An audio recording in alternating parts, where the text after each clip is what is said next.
Productions on the track.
Productions on the track.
Hey, what's going on, everybody? This is CaseStudyQB, and we are the political junkies back at it again.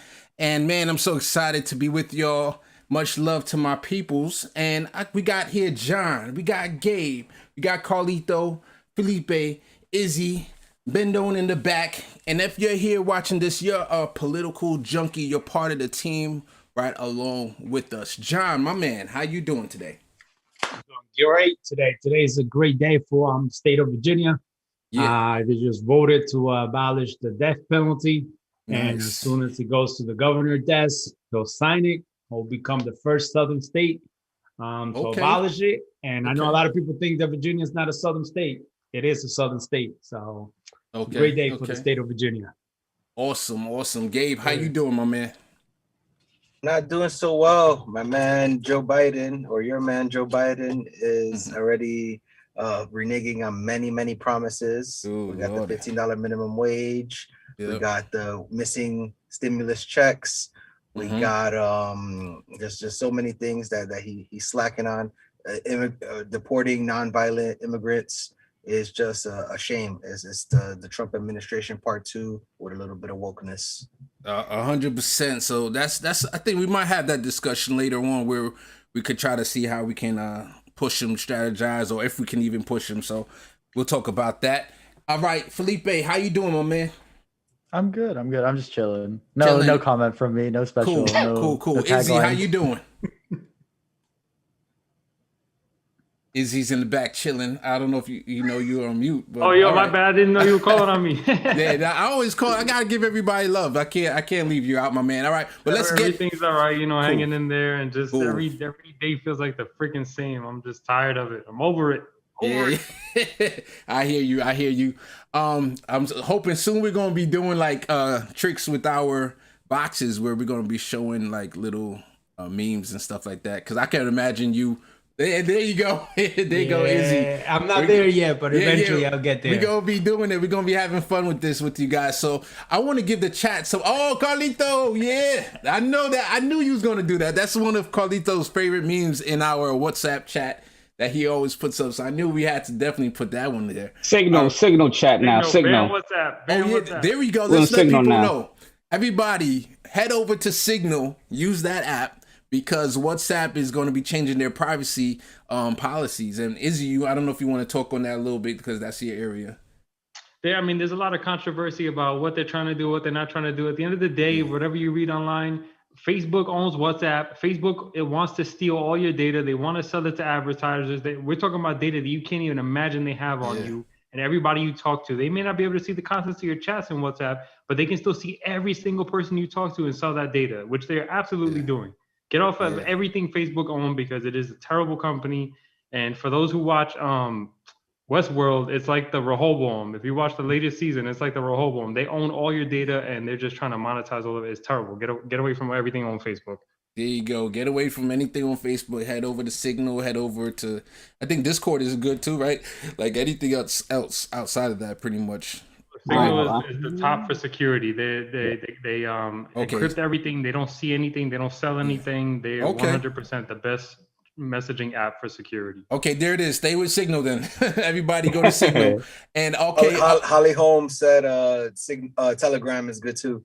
Okay. No, Telegram is not good. Telegram is a Facebook that kind of encrypts your data, but they still have access to a lot, and they don't.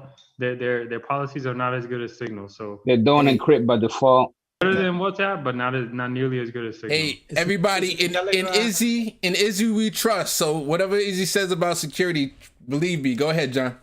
I have a security background, so this may be completely wrong, but isn't it like Telegram owned by like the Chinese or something? I'm not sure who owns them, but you may be right. I'm not sure. Well, they're not. Well, they're not. Foundation like Signal is. That is. All right. Let's get on with the show. Hold up. Hey, nobody. You ain't ask me how I'm doing. What's up with that? I did. Oh, wait a minute. I didn't ask you. Wait. Hold on. I didn't. Carlito, I didn't ask you. Let me guess. Did the Knicks lose to the Hawks? No, the Knicks won, I think, that game, right? The Knicks did win that game, but my bad, Carlito. My bad, Carlito. I went from Gabe, and then I went down. I should have went across. My bad. Go ahead, Carlito. Yeah, man. Nah, man. Well, I'm not representing the Hawks today, though. I'm representing the Atlanta Dream, the WNBA team. Okay, because, WNBA. As much as the Hawks and the NBA has done for, like the voter registration and Black Lives Matter and things like that, the Atlanta Dream and WNBA, they were the originators. They were first, and they don't, as usual. The women working in the background don't get the shine, but they were first to do the boycotts and the bubble. And, that's true. And they were very instrumental. Atlanta Dream very instrumental getting Raphael Warnock elected in Georgia. There you go. Hand claps, definitely. Is LeBron buying them? I don't know, man, but they talking sale already, so that's good. Get rid of Kelly Loeffler out here. Oh, heck yeah. All right, let's move on with the show. I want to show some love to the chat real quick. We got Big Neat, we got Holly Horn and the Urban Progressive, we got Vivian Martinez. Now there's somebody, oh man, I'm trying to go down, but someone said don't forget our boy Robert Wilson is back. Robert Wilson, I wonder if was it Robert Wilson who was in Texas? So much love to you, much love to Alan. Texas. Alan. Okay, Alan, I knew somebody. It went back. It already went too far that I couldn't go back. But Alan, everyone who's in Texas, prayers and love. Even though right now I hear the temperature is like at 66 degrees already. Like that's crazy how it went from like 30 degrees and like 15 degrees, and now it's back up to 60, 70 degrees I hear. But I'm glad you guys made it. Much love to you guys. Yeah, right. Alan Ambrisher, aka Big Neat. He got on YouTube channel. Check it out. Yeah. Much love to check him out. So I'm gonna go to trivia. This is what we're gonna do in the show. I'm gonna go to trivia, and then we're gonna go to Carlito's Rapid Fire. For people who don't know, Carlito's gonna do a quick rundown of different articles, and just to put the highlights of the week, the articles of the week, and then I'm gonna do a little bit more trivia, and then we're gonna have our big discussion about, is America a third world country? Let me put it this way. The GOP is the party, the third world party. They would love, to me, and they wouldn't say they would love to make America third world, but their libertarian ideology would make America a third world country. And then, of course, we're going to do case study QB clips towards the end of the show. All right, so first things first, let's bring up trivia. And I don't have too many question trivia. We're going to have the mass trivias today. So let's do the first one. Who is this guy? Manchin. Joey. And everybody, the first person to say it, you go out, you get that point. So whoever's the first to say it, get it. So Carlito got that point, which is, of course, Joe Manchin. This is an easy one. Yeah, boo. So they all look the same. With Joe Manchin, he's the one. Let's speak on him for a little bit. That he's the one. Let's not forget he voted no for Nero. I was about to say that. Yeah. So that's the only good thing I agree with Joe Manchin is that he voted no, and I don't care how he got there. He just got there, and it looks like hopefully we might get somebody that is even better than Nero Tandon coming up soon. I can't think of the guy's name, but I heard he's in the running along with somebody else. The other person's a woman that she was the chief of staff for Newsom over there in California, the governor of California. And when I went to her Twitter bio, it said Hillary. What it said for Hillary? Hillary's slogan, "Stronger Together," or something for Hillary. So she was a Hillary supporter. And anybody who's a Hillary supporter, to me, I'm sorry, you're in the neoliberal category for the most part, and I'd rather you not be in that position. But from what I understand, there's another person in the running who's used to be a neoliberal, but he's become more progressive over time. All right, so let's move on to the next one. This is an easy one. I had to do it just because it'd be disrespectful if we didn't do it. There you go. Okay, I had to do it. Let's do this person here. Maxine There you go. I think Gabe got that one. I don't know. That's two, baby. All right, here's one. It should be a tough one. This should be a tough one for you guys. Oh, damn. I don't know who that is. Oh, I don't know this one. Morgan Freeman.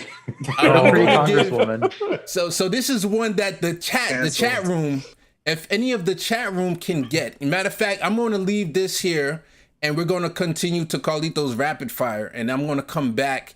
After Carlito's Rapid Fire, we're going to come back and see if anybody in the chat got this person. All right? And then if nobody got it... Go ahead, Gabe. I think Alan said Ron. Nah, that's not who it is. But if no one gets it, Uncle right, Ron? Uncle Ron. I'll then tell who it is. Okay, so yeah, I think the chat is a little behind. It's all right. All right, so Carlito's Rapid Fire. All right. So first article, GOP senators who backs extremist agency boss, not called Deb Haaland. I don't know how to pronounce her name, but they call her too radical, by Chris D'Angelo and Mother Jones. So Republican senators have settled on the messages for President Joe Biden's historic pick to lead the Interior Department, Representative Deb Haaland, Democrat of New Mexico, because she's so radical. Now, Senator Steve Daines of Montana said he would not only vote for her, but he would try to block her confirmation. Senator John Barrasso of Wyoming, same thing, called her radical view. Now, Daines portrays himself as a champion of America's public lands. However, he and Barrasso voiced no concern when President Donald Trump put William Pentley, a conservative lawyer with a history of lobbying for the sale of federal lands and ridiculing Native Americans over their religious beliefs, in charge of the Department of the Interior's Bureau of Land Management. What's up with that case?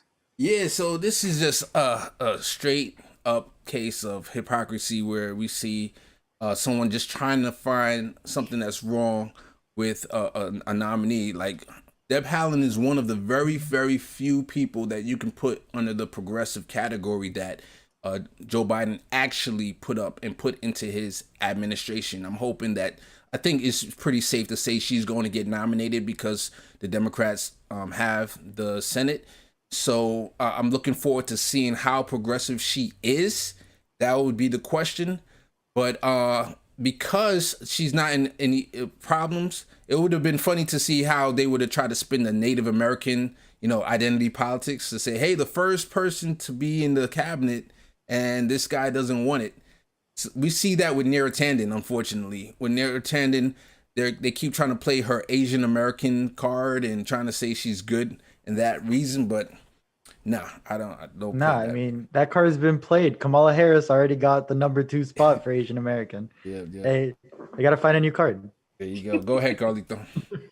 6 Capitol police officers suspended, 29 others being investigated for alleged roles in the riot by Whitney Wild and Paul LeBlanc at CNN.com. So one of the suspended officers took a selfie. We all seen this when the mob was in there. Another one was wearing a Make America Great Again hand and started directing people around the building. So it was a white supremacist tour pretty much. And meanwhile, the cops that were not racist, they were getting beaten by or with Blue Lives Matter flags. So, I'm trying to keep it positive in some things right here. So we're going to say this is good that at least some of them are getting suspended. Okay, but suspended with pay? All right, I don't know the details on that. I think it is with pay in most cases, and how positive is that? That's just a paid vacation. Exactly. Hey, at least they get investigated. They need to do something. So baby steps. So, all right. So I'm gonna put it a little bit more positive. Then I'm gonna get more positive as I go along. I'll find a negative. Don't worry. All right. So wind power blows away coal and gas in Nordic countries by Norwegians Adomaitis at Scientific America. So there was an old article in 2014. Wind power was already blowing gas and coal-fired turbines out of business in the Nordic countries, and the effects would be felt across the Baltic region as the renewable glut erodes utility margins for thermal stations. So I want to talk about this a little because of what's happening in Texas. But more recently, according to a 2018 study done by the VTT Technical Research Center of Finland, published in Nature Energy, showed that the new wind power technology can cover the entire electricity consumption of Finland. So we've seen over time how the technology has progressed to the point that they, wind alone could cover. I mean, Finland is a small area, but you can imagine how wind could cover parts of a state, whole states. I mean, we have wind in the cold, and in Minnesota, in the cold of Alaska. We got to put all hands on deck when it comes to renewable energy, and we could do what the other Nordic countries are doing because they're showing how efficient they are, that they're driving the coal-fired business out of business. And I think they were even talking about a bunch of these Nordic countries being 100% renewable by a really short time frame, like 2040, I believe, was some of them. So 2035, I think it was. Yeah. So very reasonable time frame to be 100% renewable. Definitely applaud for that. Yeah. Right. And hopefully, people in Texas now after this storm, they start kind of pushing it. I think, we're looking at some of the electric bill, right? We're talking about thousands and thousands of dollars of people getting hit with the electric bills after the storm. So, 2035, I would say 2035 is only 3 years after the world is scheduled to end based on climate change. So, not too bad. They might be the only ones left then, I guess. Who knows? So, next article. DC Comics honored Beyonce, another superwoman, in an upcoming graphic novel by Demario P. Smith at Blavity.com. So DC Comics, the company that created superhero franchises like Wonder Woman, Batman, and Superman, announced that its Wonder Woman of History graphic novel will be released in bookstores in December, according to Yahoo Entertainment. So alongside Beyonce, we have other women that will be honored, including Janelle Monáe, Dominique Dawes, and the most super of all people, man or woman in sports, Serena Williams is going to be honored. Women from the world of politics will also be honored, including Rashida Tlaib, Alexandria Ocasio-Cortez, Ruth Bader Ginsburg. And I'll give you your negative right there is the, I don't know how Elizabeth Warren got included in there, but she's in there. Oh, wow. Felipe's jumping for joy. You can't see it, but Her superpower is being the worst politician. Just when you think she can't get any worse, she makes a worse decision. But Hey, man, I don't see you in any DC Comics. A couple of other positives is Mariki Nichkamp. She's one of the authors of the novel, is the first disabled author to write for Barbara Gordon, a Batman protege who is physically impaired during an attack from the Joker. And also Marsha P. Johnson, a transgender icon who died in 1992, will be recognized for their work in gay advocacy and trans rights. So good on DC Comics. Yeah. Yes, sir. Next article, A History of Black Excellence, The Black Woman Who Won Reparations by Michael Harriot at TheRoot.com. So there are many, I tell, everybody, please go watch or listen to this, or not, what the hell I'm talking about. Go read. Yeah, I'm time. It's time for bed, man. Go read. There's a lot of women in here to talk about, but I want to talk about two of them specifically. The first one is Henrietta Wood. She won the largest U.S. verdict specifically for reparations in 1870. She was kidnapped after being freed. She sued, lost, sued again. And then 17 years later, when she was emancipated with the Civil War, she sued for $20,000. The jury only gave her $2,500, which is the equivalent of $67,000 today. But she actually did sue for reparations and won. So that's amazing. And that was the way 1870. So, don't say it can't be done. Now, the second woman that I really like, because she was ever taught in history classes, all races that fake their belief in the Constitution will hold an old-fashioned book burning of it. So Jenny Slew was born free in 1719 to a white woman and a black man. So in 1762, a guy named John Whipple decided that he didn't care and forced her to be his slave anyway. So long story short, she eventually won a civil suit. The more interesting part of the story is that her lawyer's best friend was none other than John Adams. And he went to the trial every day and documented it. And he used Jenny Slew's words from her trial in a little thing called the Massachusetts Constitution. And the same phrase will be rewritten by Benjamin Franklin in another little project of Adams called the Declaration of Independence. And what was it in the words of Jenny Slew, a black woman? What was it that she inspired? Well, the following is from the preamble of the Massachusetts Constitution, known as the Declaration of Rights of the Inhabitants of the Commonwealth of Massachusetts. All men are born free and equal and have certain natural, essential, and unalienable rights, among which may be reckoned the right of enjoying and defending their lives and liberties, that of acquiring, possessing, and protecting property, in fine, that of seeking and obtaining their safety and happiness. Now, does that sound familiar? Yeah. Nice. That's awesome. So a black woman is basically the inspiration for Declaration of Independence. Take that. Wow. I feel like we got to give a bit of a shout out too to Michael Harrier, because Carlito's always sharing articles from him. The dude is he writes such amazing pieces on Twitter and on The Root, and I forget what other outlets he's on, but always spinning knowledge that like nobody else is really talking about. So, he's going to be in a book coming out soon. Yeah, I've seen him on what's her name? Joy Reid has had him on her show in the past a couple times. So that's really cool, man. What are you saying about his book, Carlito? There's a book that I think it just came out. It's about different chapters of different events throughout American history, and he's I believe he was in charge of writing about the Reconstruction period. I don't know the title of the book right now, but if you search Michael Harriet or look at his Twitter, I'm sure you'll find it. All right, cool. Let's Gabe, were you going to say something? I was just gonna say that Michael Harriet is a national treasure. He like as you say, he drops so much knowledge. He's an excellent follow on Twitter, so his threads are fire, and he's always spitting heat. So follow Michael Harriet. Awesome. Finally, you call somebody a national treasure that deserves it. I was gonna say, I think that's the first time you ever used that phrase correctly. I was thinking about Nah. He called joke. Michael Harry a national treasure before. Yeah. Thank you, sir. Yeah, give him some credit. Along with Big Need in the chat, he said things aren't popular in America until blacks get behind something. Yeah, no, So- a big part of American culture is stealing black culture and calling it American. Listen, there's another story I was reading about Michael Harriet, specifically about this, is like the greatest steps in American history from black culture, and anything you can imagine. You know, the first stand-up comic was a black guy. All kinds of music stolen by the Beatles, Rolling Stones. Oh wow! All kinds of artists.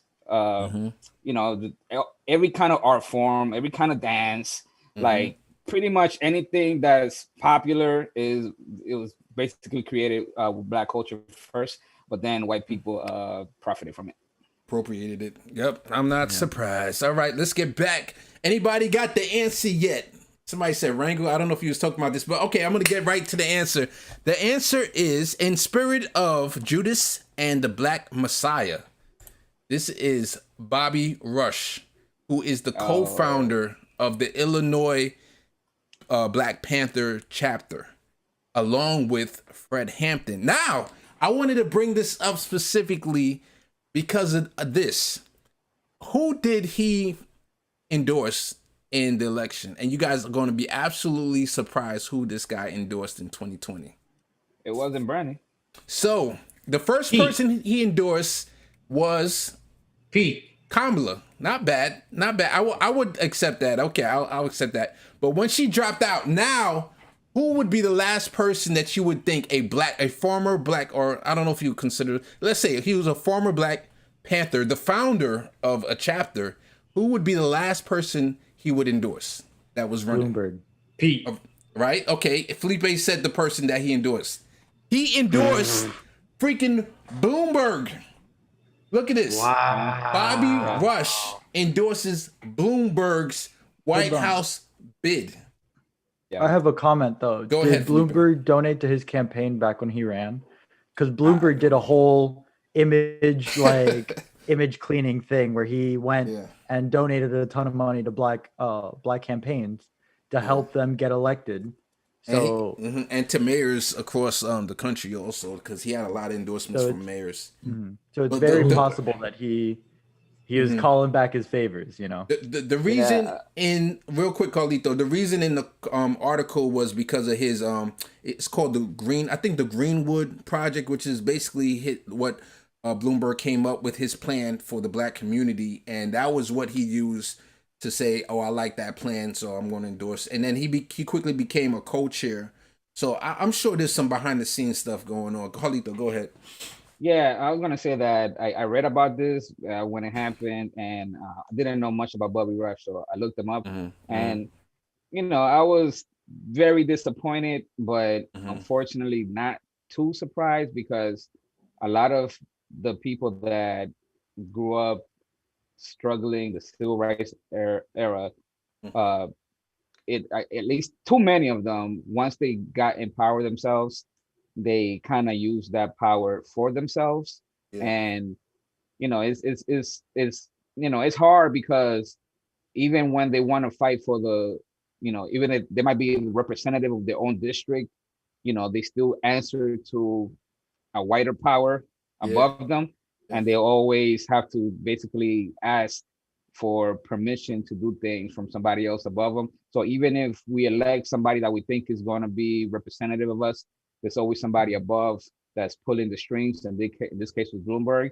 But we saw with him, we saw with Clyburn, and you know, it's many other stories. I mean, Cori Bush, I mean, she replaced somebody that was a black person. Lacey Clay, establishment guy. Lacey Clay, I mean, not to drag this on too much, but it's hard to send the elevator back down when you're barely holding on as is, you know. And in some cases it's really not okay, but in other cases they're doing their best to maintain what they're doing and not lose their representation in places of power. So I'll tell you this much. and then we'll wrap it up. Go ahead, Izzy, and then I'll say something, and we'll go on to the next topic. Go ahead, Izzy. I was just going to quickly say, to go from Black Panther politics to stop and frisk endorsing. Exactly. I mean, come on, like.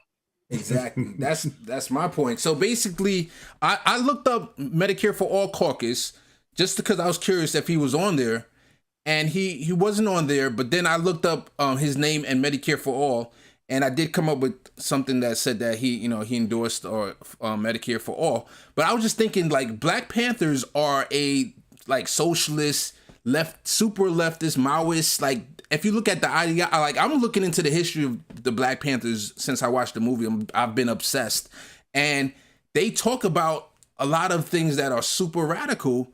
And for him to go from that ideology, when you had a person who is literally like in your category, as in Bernie Sanders, who's a democratic socialist, that he would call himself that, to go to the biggest capitalist in the race is just baffles my mind. Yeah.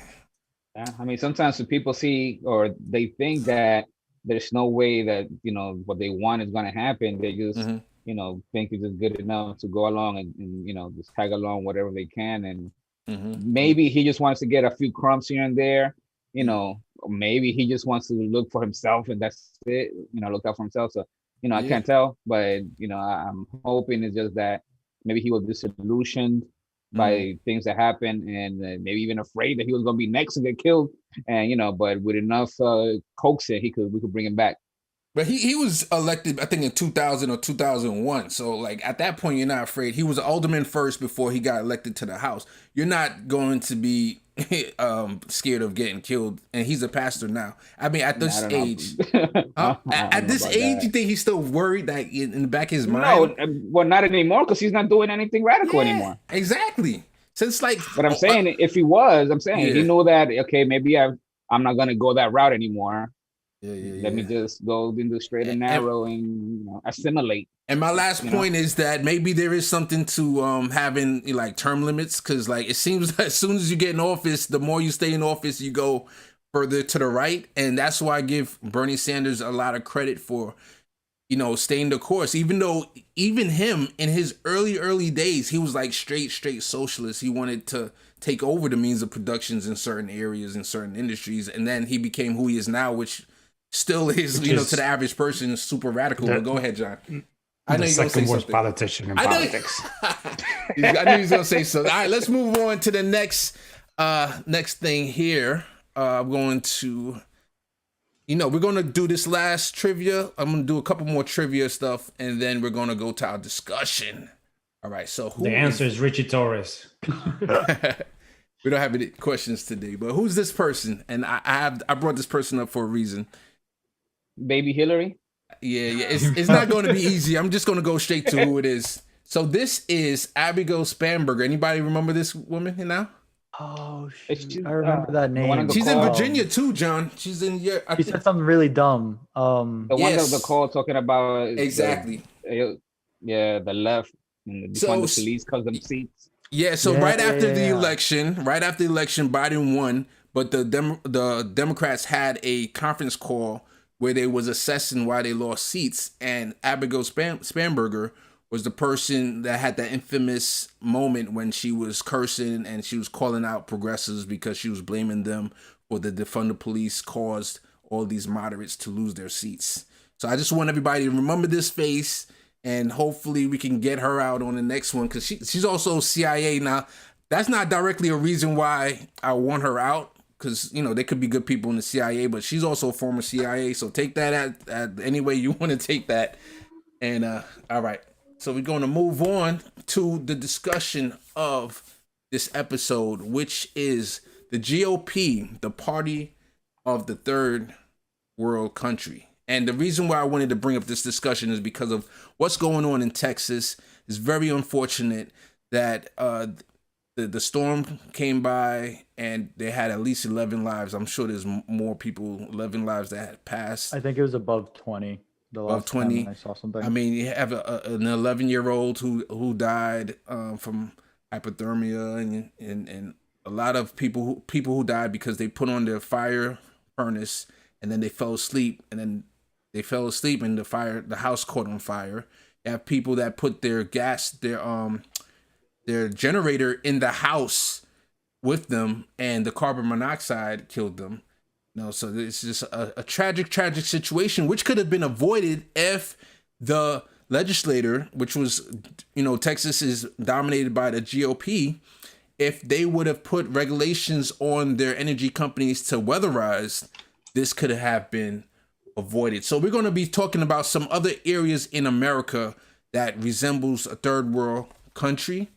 And the first person I'm going to go to, Felipe, is going to talk about infrastructure. So go ahead, Felipe. I want to like preface this by saying I'm not super comfortable with referring to our country as a third world country as an insult, because I think, first of all, that is somewhat disrespectful, and the term third world is very antiquated and not really representative of like underdeveloped or developing countries.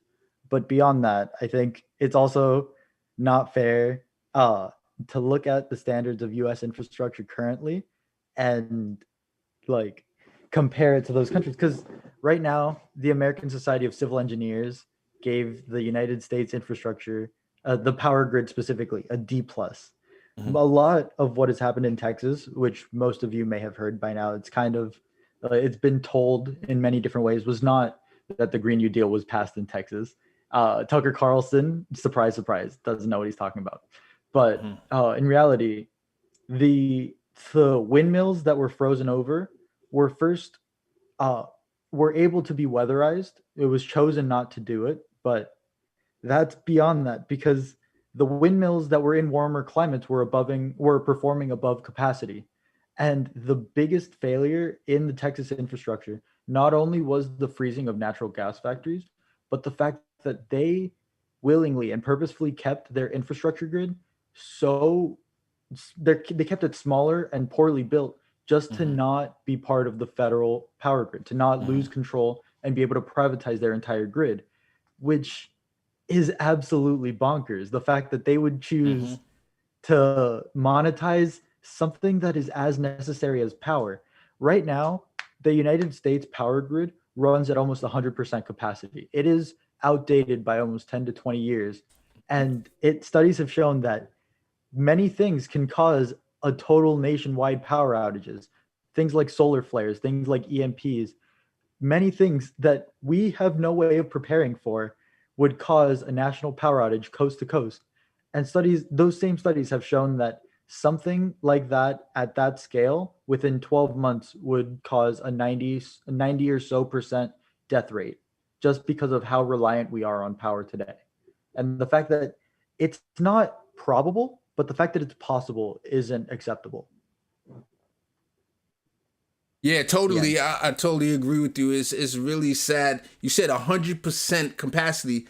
That's not how it's supposed to be. I don't know what the exact percentage that you want your power grid to be running at, but it's not at 100 at all times. It should probably be at like maybe 80 or a lower percentage.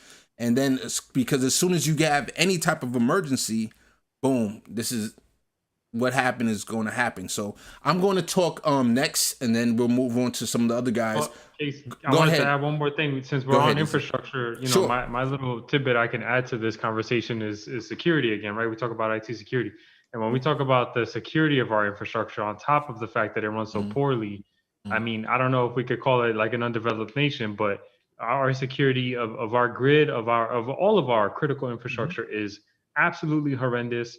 It's not really protected in any kind of centralized way. You look at what happened in Florida with their water treatment system, right? Like, I mean, you could have had people die from this, and all because essentially what amounts to a script kiddie just happened to have like access to an open, remote system on Florida's water infrastructure. Izzy, talk a little bit about that for people that haven't heard.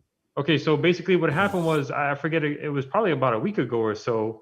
I wouldn't even call them hackers. People who were able to find open access to a system that was exposed completely to the internet with no password. And once you get access to that system, you can basically change the makeup of the additives that get added to the water. So they increased I forget which chemical they increased to a really high amount, which literally could have killed people if the system, thankfully, I don't know how they built this in, but thankfully had checks and balances to make sure that you couldn't just add this increase of whatever that chemical was too quickly. So they were able to catch it before it actually went in. But if they didn't have that one little check, that absolutely would have went out to all the people that are, dependent on that system in Florida, and could have reaped massive chaos. And it's because these basically they're all privatized companies that run this critical infrastructure. There's no centralization either at the state level or at the federal level to control these things, to secure them. And it's even this guy Krebs. He runs this blog called Krebs on Security. He was at I think he was at Congress not too long ago, talking about how we really need to centralize all infrastructure under one centralized security umbrella to make sure that we can actually secure these things efficiently at the state and federal level, rather than just have all these industries and all these organizations run amok on their own and try to figure this stuff out themselves, which they're clearly not doing very well. Yeah. No, I totally agree with that. Go ahead. So Joe. every time we make fun of people from Florida and say it's the Florida water, we know. Yep. No, I totally agree with you. I've heard, they blame, I think Rachel Maddow was blaming Russia on some kind of power grid, I think that happened in, I forgot exactly where, if it was Vermont or whatever, but like if we could secure all our infrastructures, and I believe all of the natural monopolies should be controlled by the people, it should be a public utility, a public good. So water, the roads, what else? We got the power grid. These are all natural monopolies that they should be secured under one umbrella, and they should be owned by the people for the people. Period. So one thing I want to say that it's not necessarily like with, for example, with Texas, it's not all about deregulation. It's really about greed, because even in California, where they had the power outages over there, they have more regulation than Texas, and they still have problems because they just didn't want to spend the money to actually maintain their systems. So it's about greed, people putting profits over people, profits over lives. And that's the thing that, to me, the number one issue is the money in politics, because you have these lobbyists that are able to tell, regulate or deregulate. In Texas, they're able to tell the politicians not to regulate us. In California, they're able to tell them to under-regulate them or to let them get by without having proper checks and balances. And same for Florida, they just don't care for the people enough. They care more about the lobbyists and the corporations instead of the people actually supposed to serve as a government. Exactly. And this is what I always say. Like, I think we can't just give like the people a pass either, right? Because people continue to vote for these politicians year after year. Like you don't have to vote for like a Democrat, but like you could find another Republican, like even if they go into may or may not do exactly the same thing, but at least take these people out of office, because they know they're already being bought by all these lobbyists. But every year after year, we continue to vote for the exact same people. So, John, you bring up a good point. Like, we got Ted Cruz going to Cancun, which is the most ironic thing in the world. Republicans talk about building a wall to separate Mexico from the United States. And here you have Ted Cruz going to Mexico for sanctuary during a blackout.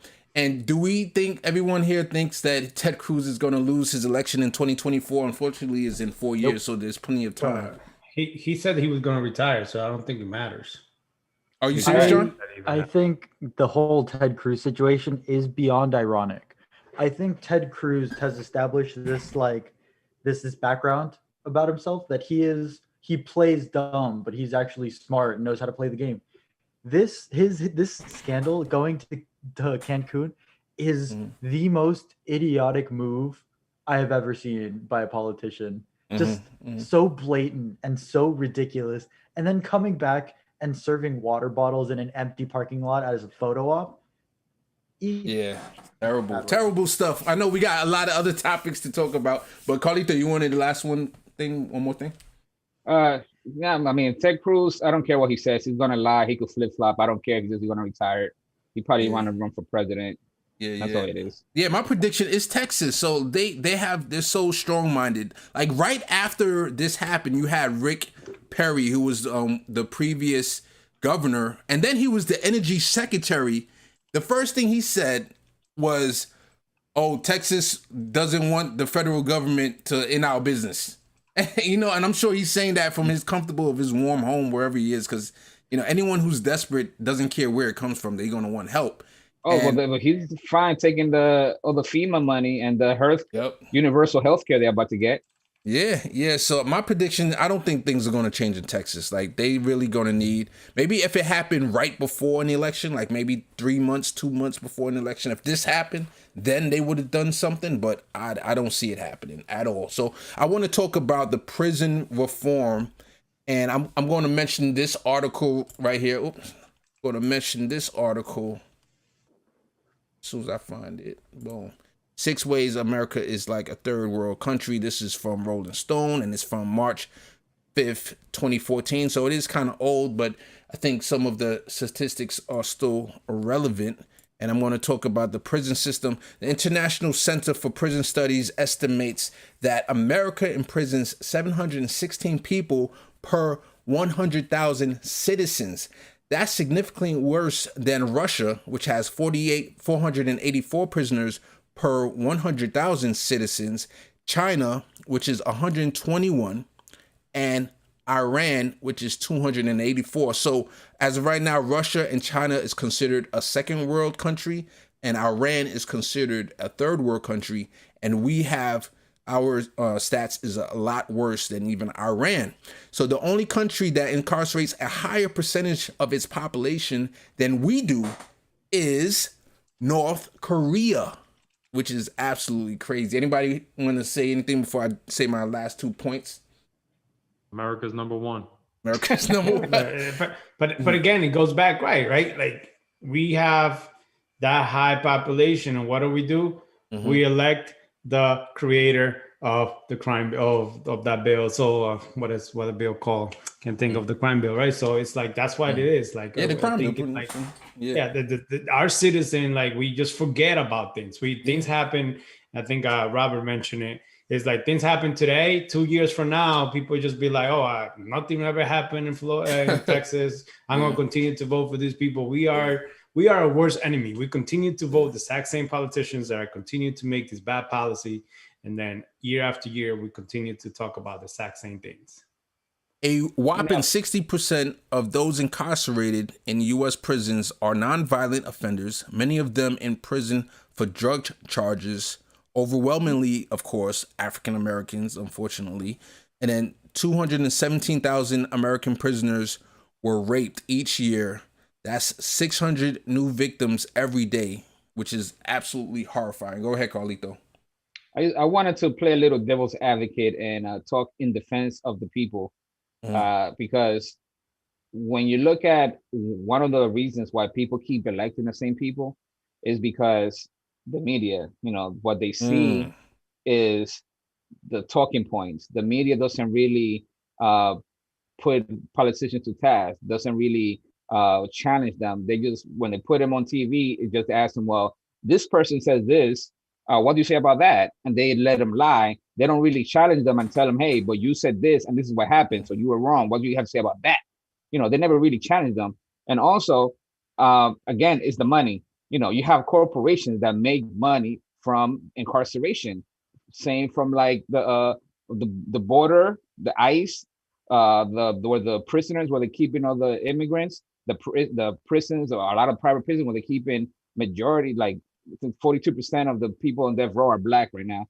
So it's these corporations that make money, and they make money from the drug war and from incarceration. So they're not going to allow it to just disappear. These people are companies that are traded in the stock market, Wall Street. The same people could be parts of boards that are part of the boards of CNBC or whatever. So it's all an exclusive club, and we're not in it. Yeah, no, I totally agree with you. All right, so I'm done with infrastructure. If anybody else who has a category, I have a kind of to tag on to Carlito, what he was saying a minute ago. My parents are immigrants in this country. I'm an immigrant in this country. I explained to them what the war on drugs is and the verified information of the Reagan administration selling crack in Black communities to raise the crime rate. And they genuinely did not believe me until I showed them the proof and everything. people forget about the past, and it's both their fault and not their fault, because they have every opportunity to learn, and they should learn. People need to know about history to make sure that it doesn't get worse or it doesn't happen again. But again, it ties back to politicians. They cut funding in education so people don't learn about things like that, so people continue voting in bad legislators. All right, so we're going to go over to healthcare. Gabe, give us what you got on healthcare, buddy. So while we're talking about things that the U.S. is really bad at, healthcare is probably, if not number one, is near the top of the things where we are horrible at. If you're a political junkie, you know a lot of these stats that I'm going to throw out, but if you're just a more casual watcher, some of these stats might be shocking to you. So we, as in the United States, I'm going to just go through a bunch of stats. The U.S. spends more on healthcare than any other country. We spend 17% of our GDP on healthcare compared to the OECD average, which is 9%. So that's one. Let's go to, we have the lowest life expectancy, because you would think that, wow, we spend the most out of all the countries, we must have like the best healthcare. But as you're going to see from the next stats, you would be very, very wrong. So we have the lowest life expectancy of OECD countries. Suicide rates are the highest in the United States. U.S. adults have the highest chronic disease burden. U.S. has the highest rate of obesity.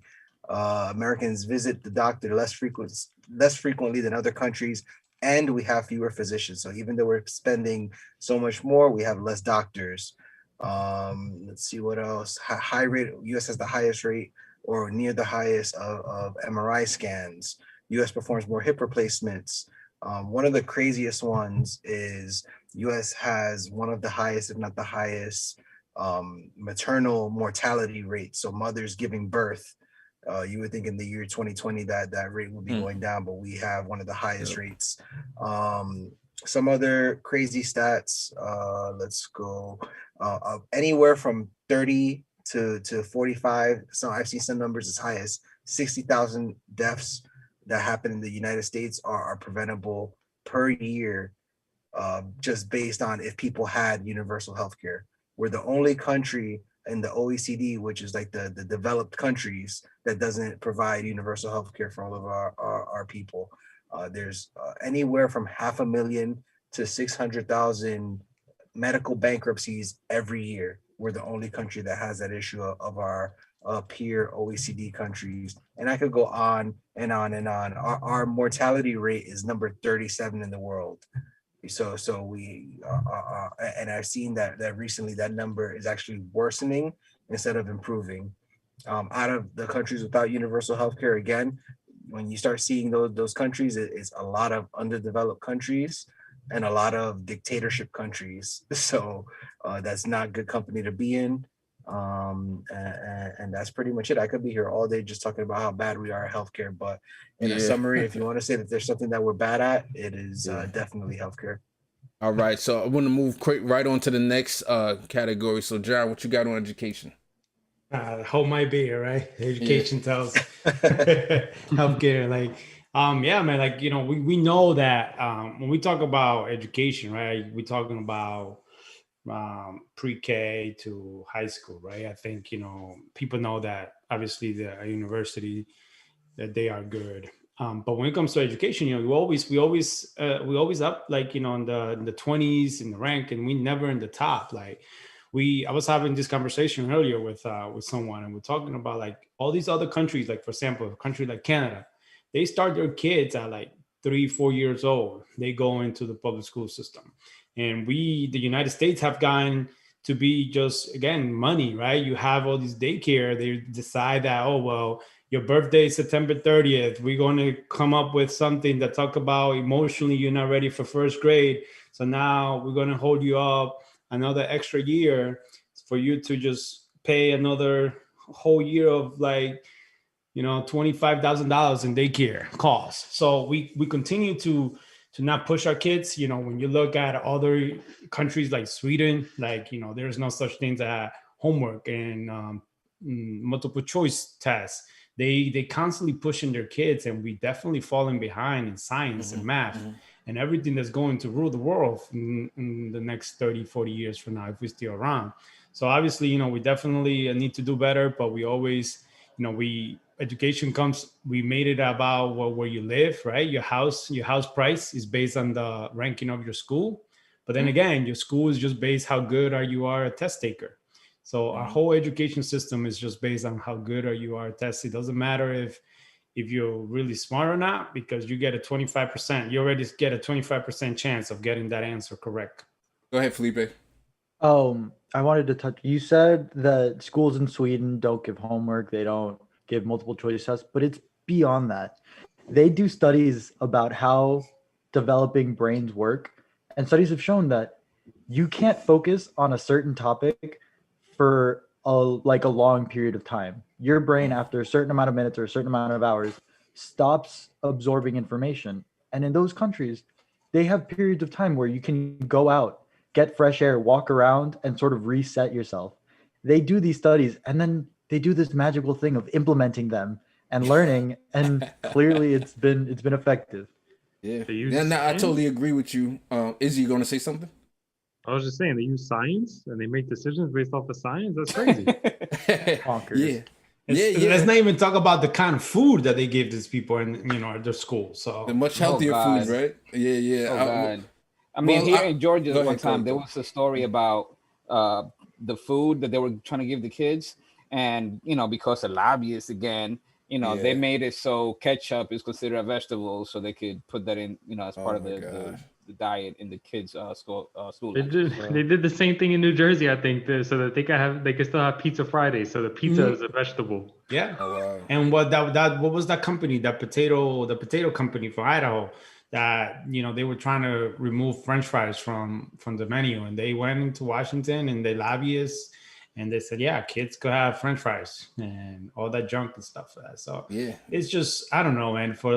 That's why we talked about, right? Is it a third world country? Because the things that they do is just, we're falling behind. When you look at other countries and the things that they're doing and how good are they at math and science, we're definitely not there. And yeah, they could talk about, they come and study our education in the universities, but from first grade to all the way to high school, we're definitely falling behind. And we need to stop making, your house prices based on the ranking of the school. As we button up this conversation, because we got 7 minutes left, I'm gonna say what Big Neat, he said, making people have a better chance at success in life might steal one opportunity from their rich kid.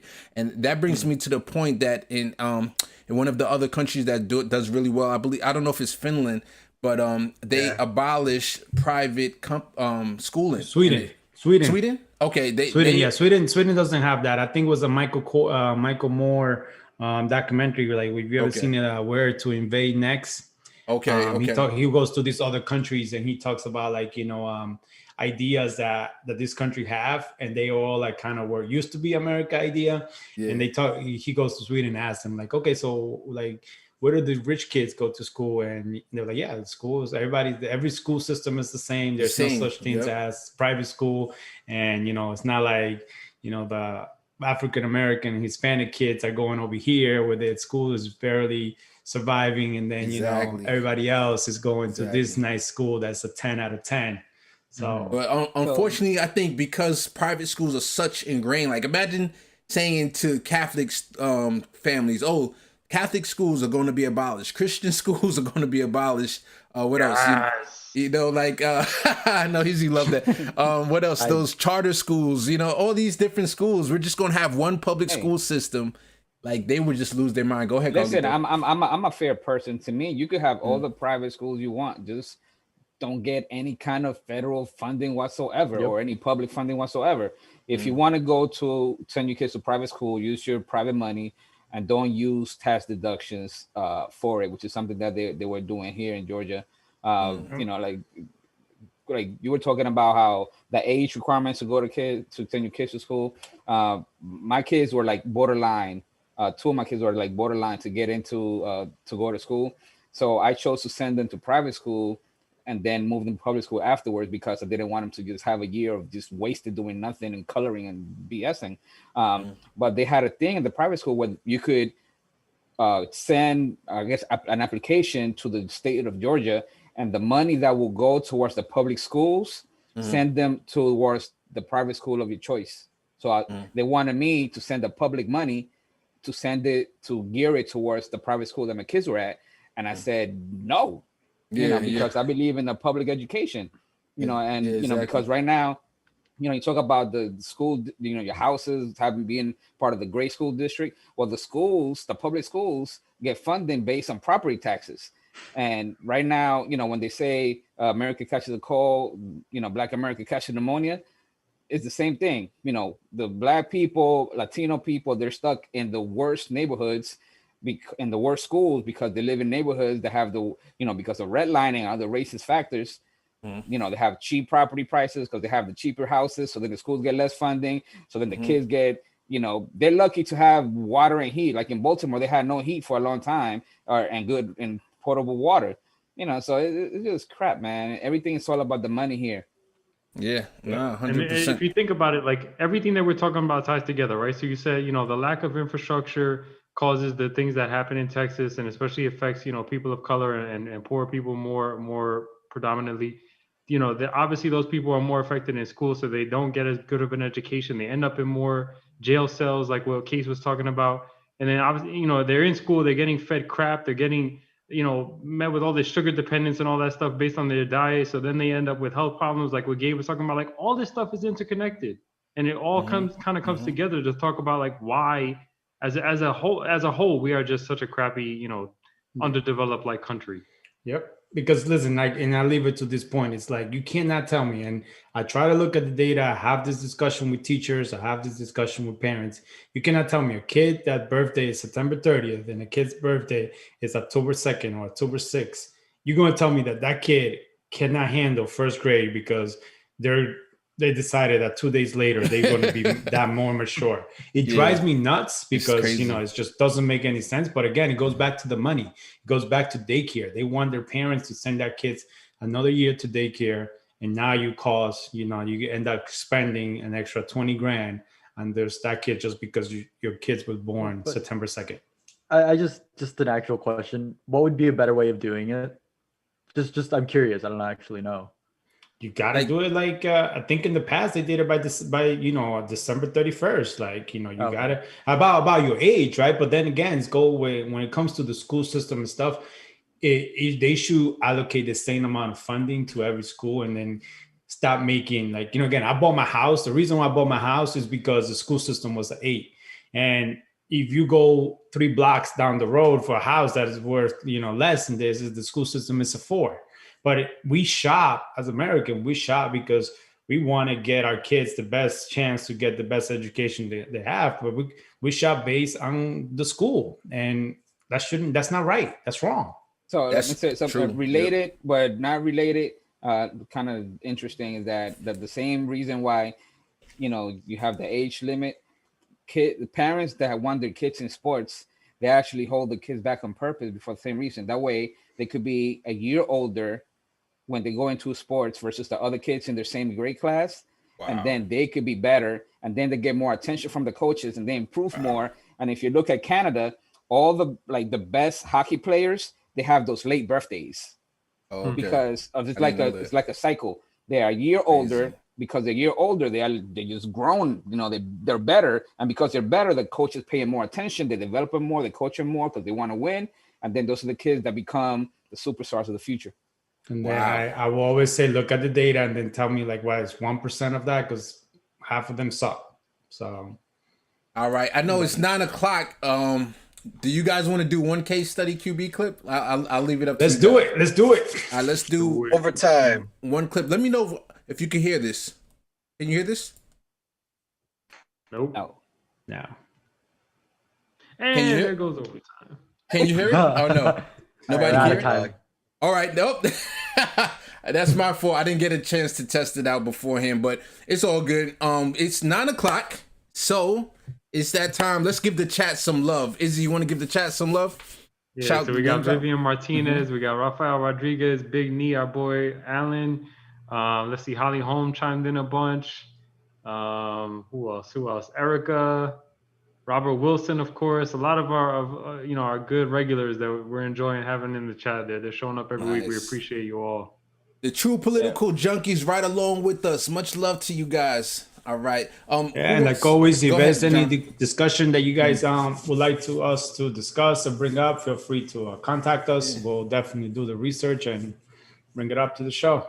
Definitely. Or even if you have questions in the chat, like, we love to, give the chat some love while we can. We like to have these little segments in between segments to give the chat room some love. So anybody, go ahead, Carlito. CaseStudyQB on Twitter. Hit up CaseStudyQB on Twitter.